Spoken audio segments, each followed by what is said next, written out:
গাজা থেকে প্রায় 10টি ক্ষেপণাস্ত্র ইসরায়েলি ভূখণ্ডে আঘাত এনেছে। এদের মধ্যে 5টিকে সফলভাবে প্রতিরোধ করা হয়েছে বলে জানিয়েছে ইসরায়েলি বাহিনী। আল জাজিরার প্রতিবেদনে বলা হয়েছে, বেশ কয়েকটি এলাকার পতন নিশ্চিত করা হয়েছে এবং সৈন্যদের ঘটনাস্থলে পাঠানো হয়েছে।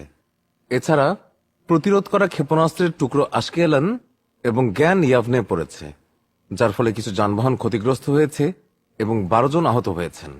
বর্তমানে ক্ষেপণাস্ত্রের বিস্তার এবং ক্ষয়ক্ষতির পরিমাণ নিয়ে বিস্তারিত তথ্য পর্যালোচনা করা হচ্ছে।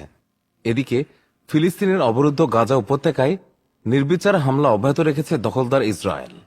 সঙ্গে সেখানে 1 মাস ধরে পূর্ণ অবরোধ আরোপ করে রেখেছে দখলদাররা। এতে সেখানকার পরিস্থিতি দম বন্ধকর হয়ে পড়েছে। 2023 সালের অক্টোবর থেকে গাজায় অভিযান শুরু করে ইসরায়েলি প্রতিরক্ষা বাহিনী।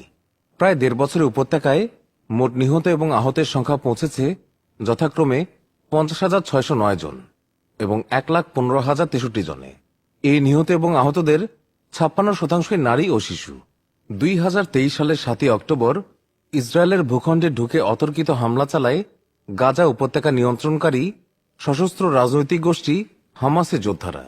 এলোপাথারি গুলি চালিয়ে 1,200 জনকে হত্যার পাশাপাশি 251 জনকে জিম্মি হিসেবে ধরে নিয়ে যায় তারা।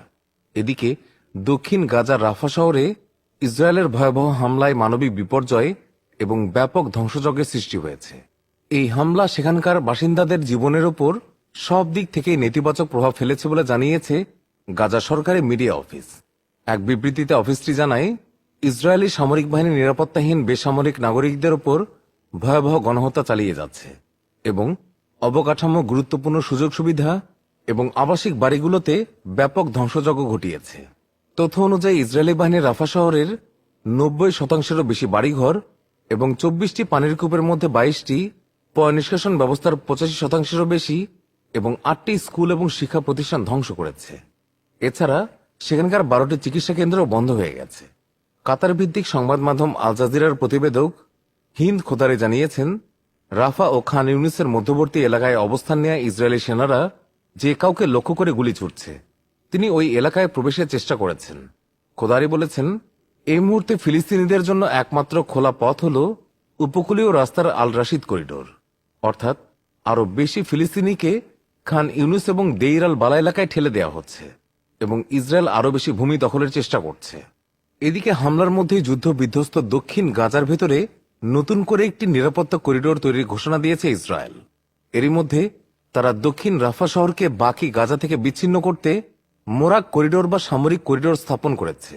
ইসরায়েলের গণমাধ্যমে প্রকাশিত মানচিত্র অনুসারে ওই করিডোরটি গাজার পূর্ব দিক থেকে পশ্চিম পর্যন্ত বিস্তৃত।